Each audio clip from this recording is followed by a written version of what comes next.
자, 북드라마 투어 두 번째 시간이 돌아왔습니다. 지금 미국을 돌아다니고 있는 중인데요. 지난번에는 아주 작은 습관의 힘 저자 제임스 클리어를 만났죠. 자, 이번에는요. 직장이 없는 시대가 온다.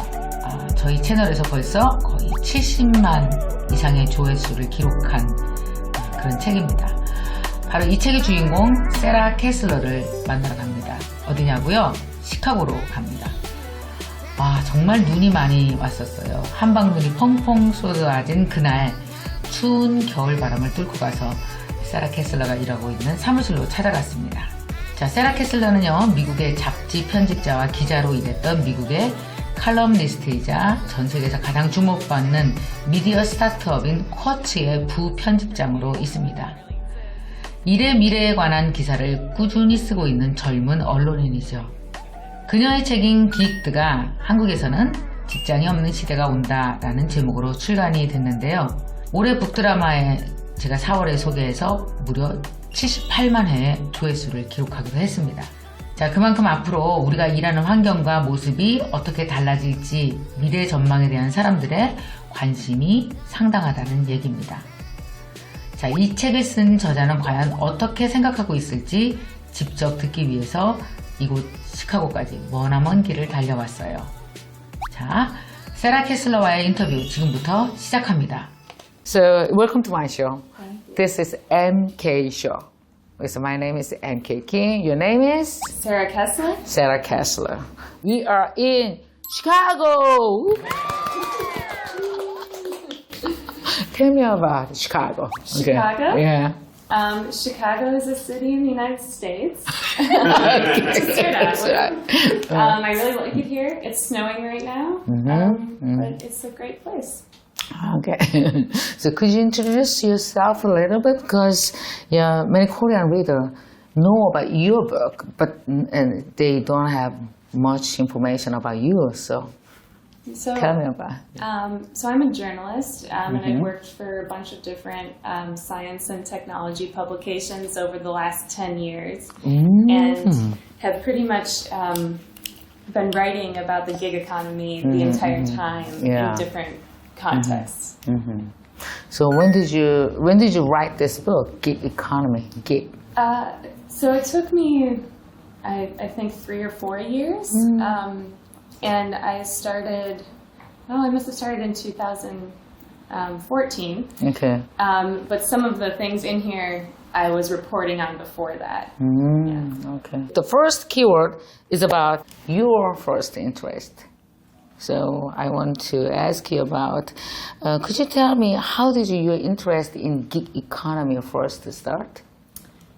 So I first heard about this when there were a bunch of startups that were launching apps, and they were apps that were like Uber. And, in fact, one of them was Uber. Like the CEO of Uber is emailing me, please write about my startup. Wow. But they were all sorts of those going on. Did you meet him in person? Oh, no, I didn't. I didn't think it would work. So I was like, no, that doesn't sound very interesting. You did. Yeah. So I should not be an investor, I guess. Okay. But so they were pitching, there's Uber, there was an app where you could call someone and they would wash your car through the app, or they would pick up your laundry and do it. So there was this whole flood of companies that were kind of selling this idea of, you can press a button and someone will come and do something, or you can press a button and you can get a job doing something. Okay. So that's when I first got into it. And I think it became really interesting to me when I asked, what is it actually like to work for one of those apps? Yeah. Okay. New trend and the new terms. Okay. So could you explain about gig economy? What exactly is gig economy? So that is, people fight about this and argue about what is gig economy. Yeah, but to me, it's kind of this this shift away from thinking about only traditional jobs where you go and you sit at a desk and you work there from 9 to 5 or whatever the hours are every day a week, and you have one job, and that's your full-time job. So it's a shift away from that to something where you're less tied to one employer. So whether that be like lots of part-time work, Okay. temporary work, being a freelancer, Okay. or working for Uber. I like to think about all those things. Yeah. Okay. I think there are bad side and good side. Optimisms and pessimisms. What is the optimisms and what is the pessimisms? So I think there is a lot of potential for this kind of work. So, when you think about when we came up with this idea of a traditional full-time job, it was at a time where, the idea was there would be like a man going to work full-time, and then a woman would stay home and take care of everything else that needed to be taken care of. So, today when many more women are in the workforce and you have two people working all the time, it's really hard if everybody's working on the same schedule and you're trying to raise children. So having some sort of flexibility could be really good. Another thing that's happening is people are working longer. They're living longer, they're living healthy lives longer, and they may not want to, retire right at 55. Okay. They might want to keep working some, but not have a full-time job. Okay. And so I think that's a really good thing. And then there's so much more work that you can do kind of on a project basis. Yeah. Because you can talk to each other through the internet, you have email. Yeah. You don't need to go to the office and open a file cabinet to find the files. So there's a lot of potential for this kind of work. And the ability to work flexibly. So the bad side is most of our laws were written for a time when there was that traditional full-time job. Yeah. And so they don't cover kind of the gig economy workers or protect them at all. So it's very easy for companies to exploit this workforce. Okay. So written by you, it is really helpful for many people. So what inspired you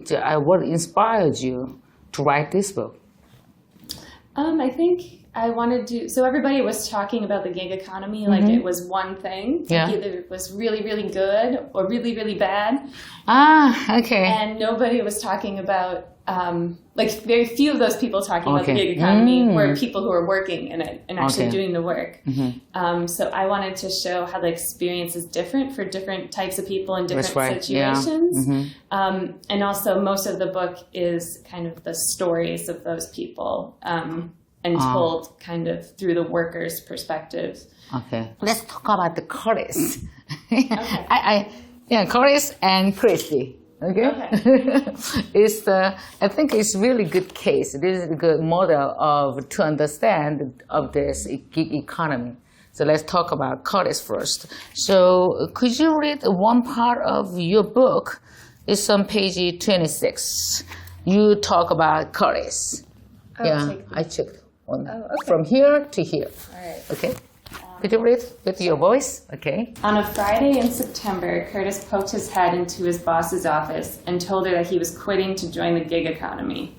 His manager asked if there was anything that could make Curtis stay. There wasn't. The company gave him a choice about whether to work for 2 more weeks. Curtis decided he'd rather leave immediately.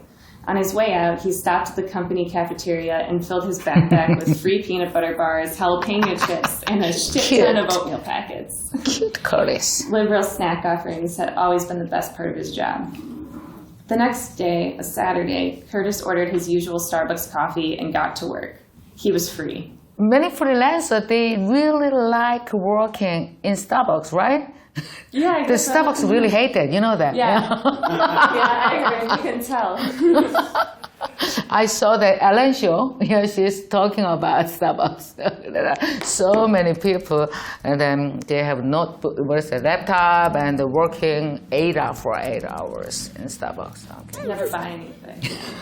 Never buy anything. So, we're talking about Curtis' case. I think that many people, especially young people, they really want to live like Curtis. They really want to. This kind of lifestyle is cool. Yeah, it's cool lifestyle. Just quit the company, okay?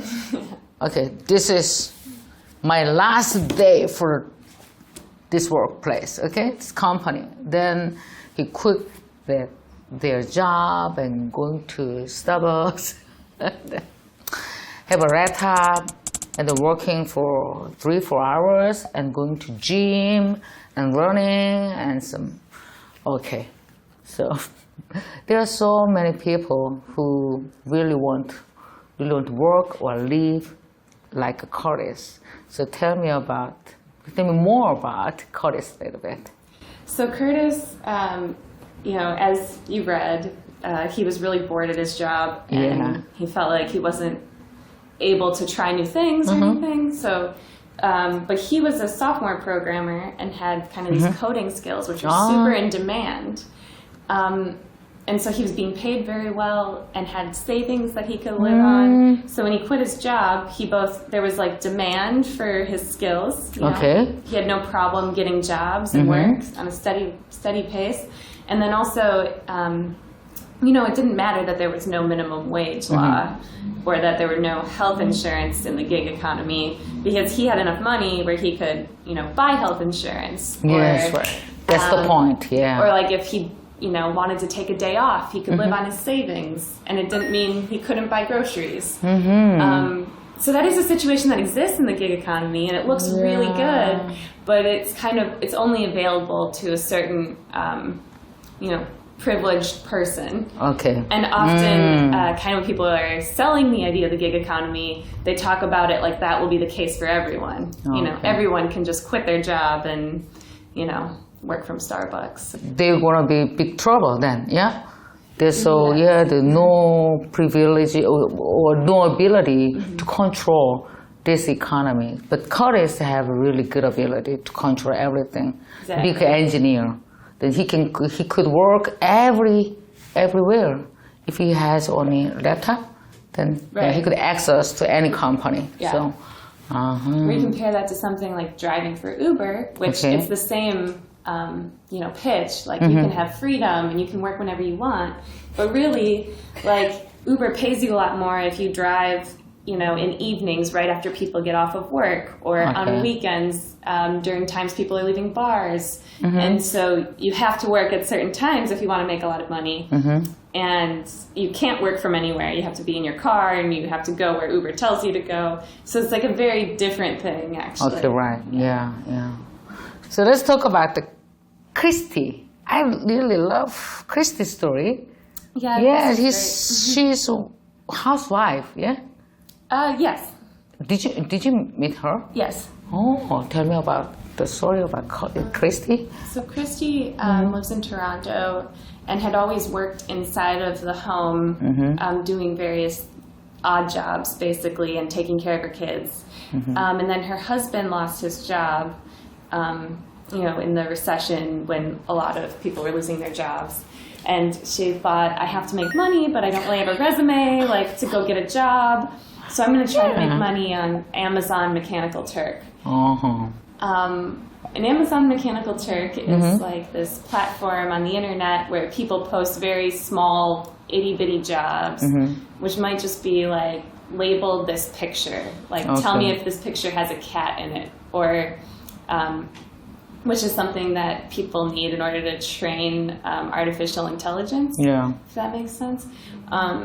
Or the job might be take the survey, and they pay as little as 2 cents to do one little job. So Christy, just small money, huh? Just a very small money. You need not even a cup of coffee, just very small. But she could get a job. Yeah, that's important. But she could do that, and so she did it. She she figured out how to take enough of these little itty-bitty jobs that she actually made enough to live on, basically. Oh, that's great. Yeah.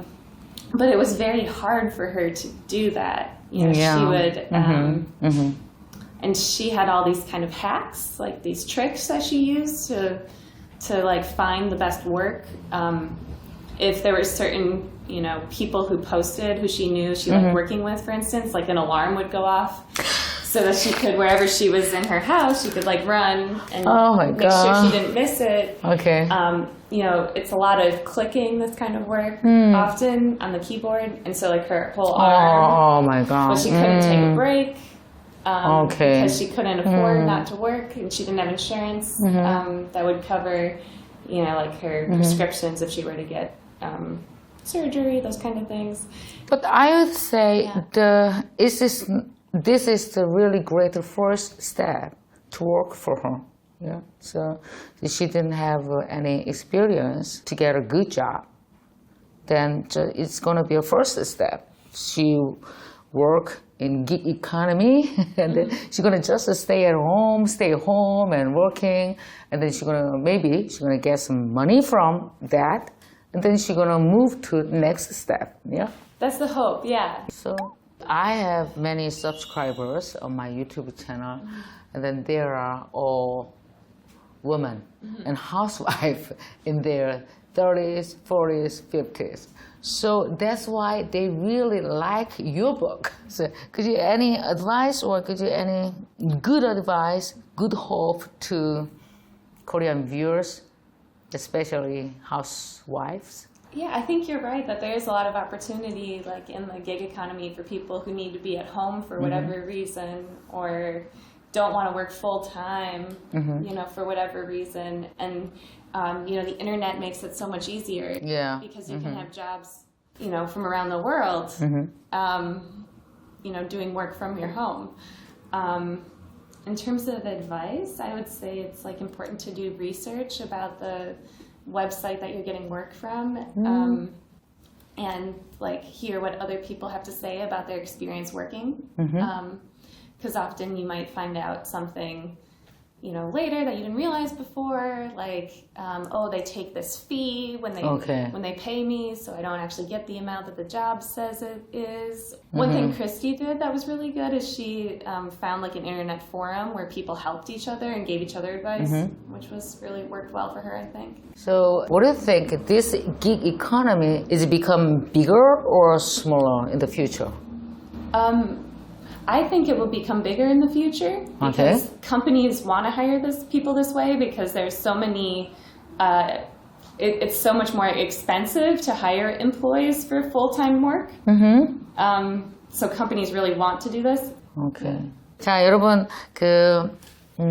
지금 이 직장이 없는 시대가 온다라는 책을 제가 소개해드렸고 벌써 우리 이 유튜브 채널에서 75만이라는 분이 이 책을 보셨어요. 여러분이 이 책에서 희망을 찾은 이유는 바로 내가 원하는 시간에 내가 원하는 때가 오면 나도 일을 하고 싶다라는 생각을 여러분이 하셨을 텐데 그런 면에서 여러분 다시 한번 이 책을 읽지 않으신 분이 있다면 직장이 없는 시대가 온다 긱라는 책을 꼭 읽어주시기 바랍니다. It was very nice talking to you. Okay, thank you very much. Thank you. Thank you for coming. Thank you.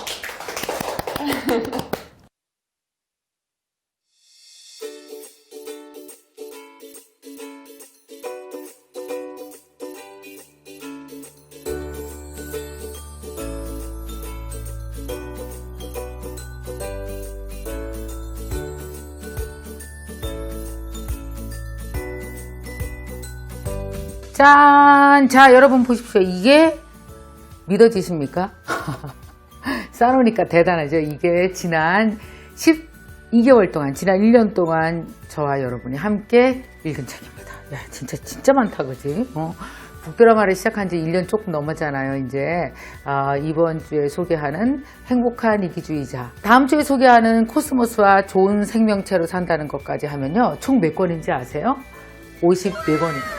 장하고 잘 따라왔고 너무나 우리 스스로 막 기특하다고 여기 칭찬 좀 해주세요. 기특해요. 완전 너무너무 기특해요.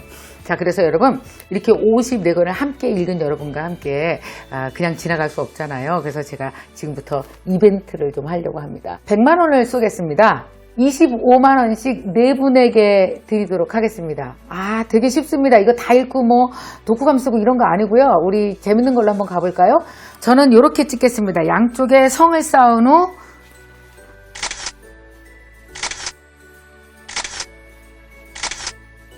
이렇게 인증샷을 찍어서 저는 올리겠습니다. 여러분이 여태까지 북드라마 책 읽은 걸 다 어떤 식으로건 하세요. 제가 물어봤더니 어떤 사람은 계단에 한 권씩 올려놓고 나서 계단에서 찍겠다고 하더라고요. 재밌을 것 같지 않아요? 여러분, 어쨌든 여러분이 읽은 책들을 재밌게 인증샷을 올려주십시오. 각자 SNS 있잖아요. 뭐 블로그도 있고 인스타그램도 있고 페이스북도 있고 다 있으시잖아요. 카스도 있고 거기에다 올리세요. 그리고 그 링크를 바로 지금 이 영상 밑에 댓글로 달아주시면 그 중에 정말 기발하게 사진을 찍은 분들을 4명을 선정해서 25만원 도서상품권을 4분에게 보내드리도록 하겠습니다. 반드시 밑에 하셔야 될 거는 해시태그요.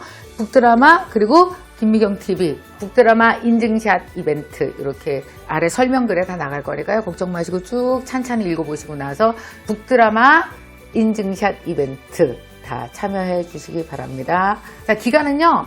이 영상 보시는 즉시부터 12월 15일까지입니다. 자, 여러분의 장한 장면, 북드라마 책 열심히 읽으신 그 현장을 여러분 사진으로 인증샷으로 찍어서 올려주시기 바랍니다. 자, 기대할게요.